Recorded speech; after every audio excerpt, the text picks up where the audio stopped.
नमस्कार।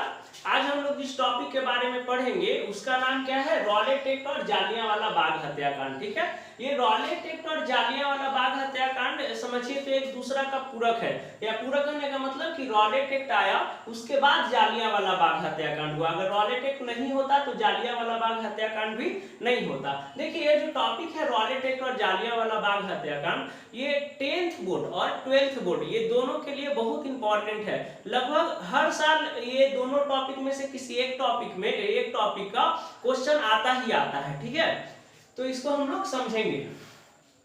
देखिए सबसे पहले रॉलेट एक्ट जो है, रॉलेट एक्ट आया कब? 19 मार्च 1919 ईस्वी में आया। सबसे पहले कब आया रॉलेट एक्ट? 19 मार्च 1919 ईस्वी को आया। ठीक है, ये इसको लाया कौन? तो इसको लाया सर सिडनी रॉलेट ने। ठीक है, यानी कि सर सिडनी रॉलेट के अध्यक्षता में ये जो क्या है रॉलेट एक्ट है इसको लाया गया। किसके अध्यक्षता में? सर सिडनी रॉलेट के अध्यक्षता में ये लाया गया।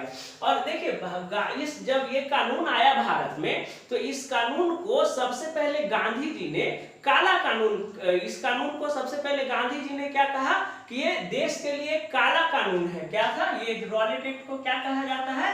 काला कानून कहा जाता है। ये काला कानून का संज्ञा कौन दिए थे?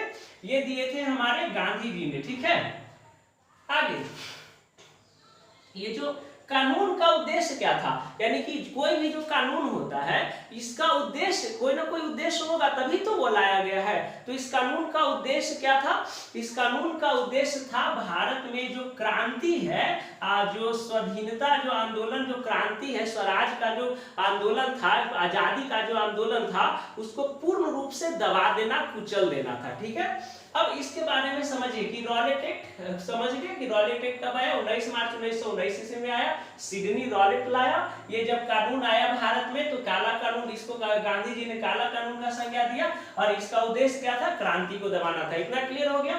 अब समझिए कि ये जो कानून था रॉलेट एक्ट, ये इसमें होता क्या था? तो देखिए इसमें केवल शक के आधार पे, मतलब केवल शक, अगर अंग्रेज को अगर शक हो गया तो शक के आधार पर क्या होगा? वो आपको गिरफ्तार करके जेल में डाल देगा और इसमें कोई दलील नहीं। ठीक है, आप दलील न अपील। ठीक है, इसमें न दलील था न अपील था।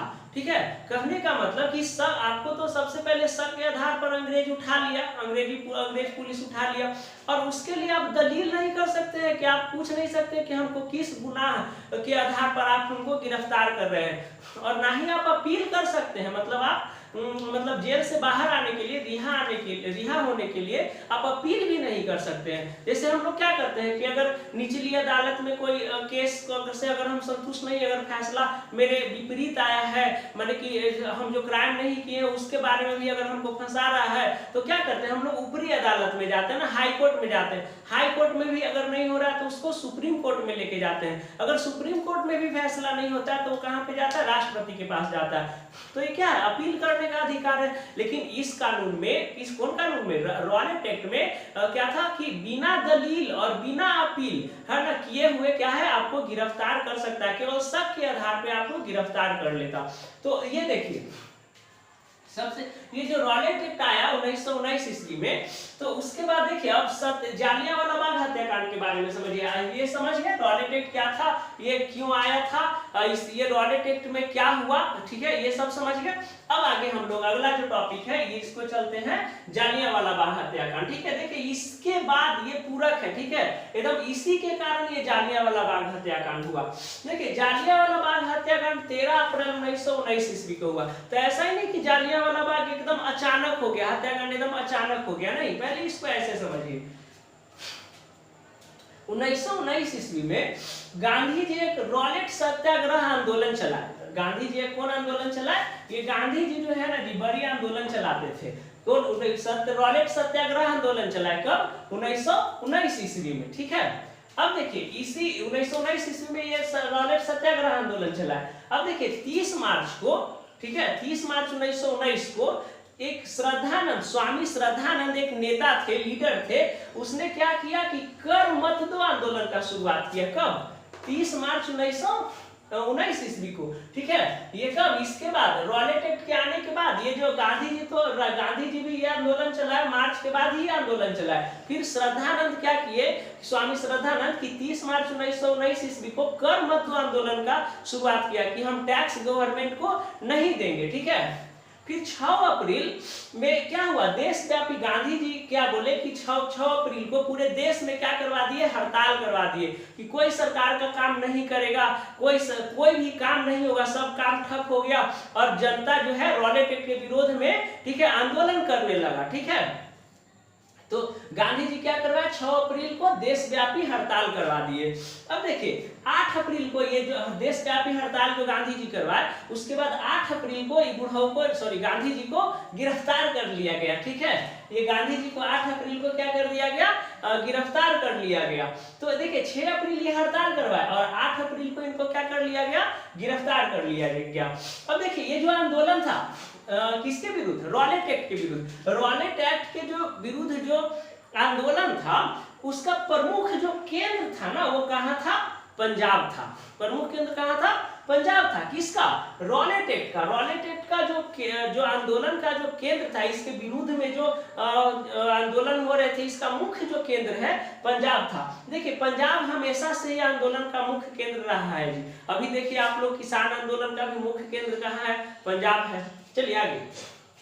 अब देखिए पंजाब के दो बहुत फेमस नेता थे, जैसे अभी भारत के सबसे फेमस नेता है ना अमित शाह, मोदी जी, उसी तरह से पंजाब उस टाइम माने रॉलेट एक्ट के विरुद्ध में जो आंदोलन हो रहा था, उस आंदोलन का सबसे जो प्रमुख नेता थे वो कौन थे, ये थे सत्यपाल और सैफुद्दीन किचलू। कौन थे, सत्यपाल और सैफुद्दीन किचलू। ये नेता थे, एकदम बहुत फेमस नेता थे, जिनको क्या है 9 अप्रैल को क्या कर लिया गया, गिरफ्तार कर लिया गया। एक बार फिर से समझिए, इसका केंद्र क्या था, रॉलेट एक्ट के विरोध में जो प्रदर्शन हो रहा था, उसका मुख्य केंद्र कौन था, पंजाब था। अब देखिए इसमें इसके दो नेता, इसके विरुद्ध में जो आंदोलन हो रहा था, उसके दो बहुत फेमस नेता थे। कौन कौन थे, एक थे सत्यपाल और दूसरा थे सैफुद्दीन किचलू, ठीक है। ये दोनों को 9 अप्रैल 1919 को, 9 अप्रैल यहाँ लिख देते हैं, 9 अप्रैल 1919 को क्या कर लिया गया, गिरफ्तार कर लिया गया। अब इनके सत्यपाल और सैफुद्दीन किचलू के गिरफ्तार होने के बाद पूरे एकदम मतलब उनके छुड़ाने के लिए, मतलब उसके विरोध में, कहीं की गिरफ्तार करने के विरोध में, ठीक है ना, जनता में एकदम आक्रोश उत्पन्न हो गया।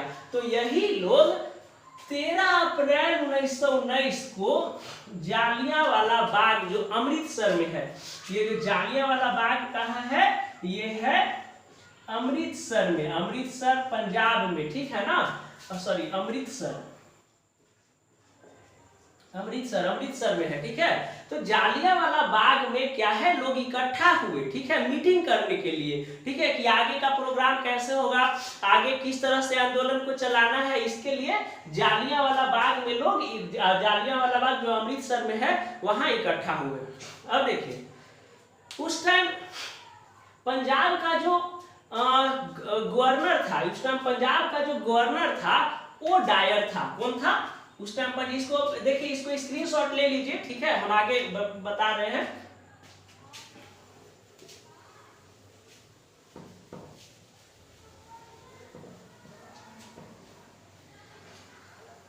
देखिए उस टाइम पंजाब का जो गवर्नर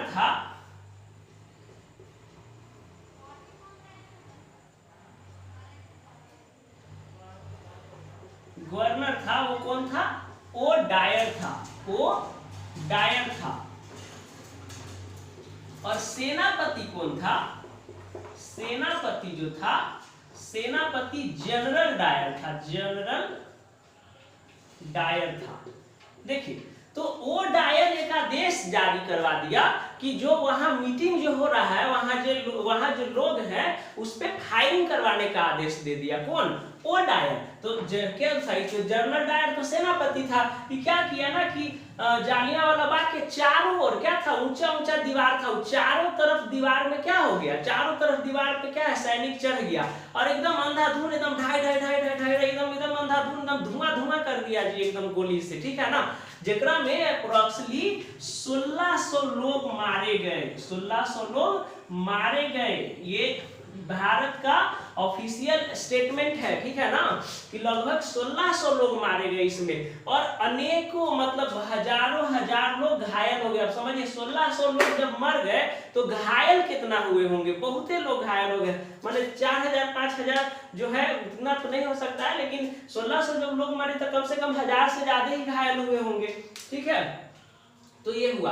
अब देखिए जालियांवाला बाग जो था, चारों तरफ से ऊंचा ऊंचा दीवार था, ठीक है, उसमें जाने के लिए एक ही रास्ता था, एकदम पतला सा रास्ता था, ठीक है, और जाने और आने का मात्र एक ही रास्ता था। उसमें एक कुआं था, ठीक है, जालियांवाला बाग में क्या था, एक कुआं था। तो जब गोली चलने लगा तो गोली चलने लगा तो लोग जान बचाने के लिए जब भागने लगे, तो चूंकि हम बता रहे हैं कि गेट बहुत सकरा था, तो पतला गेट होने के कारण एक दूसरे पे लोग चढ़ चढ़ के भागने लगे, पहले हम निकलेंगे, जिसके कारण बहुत सारे जो लोग हैं वो कुचल के मर गए।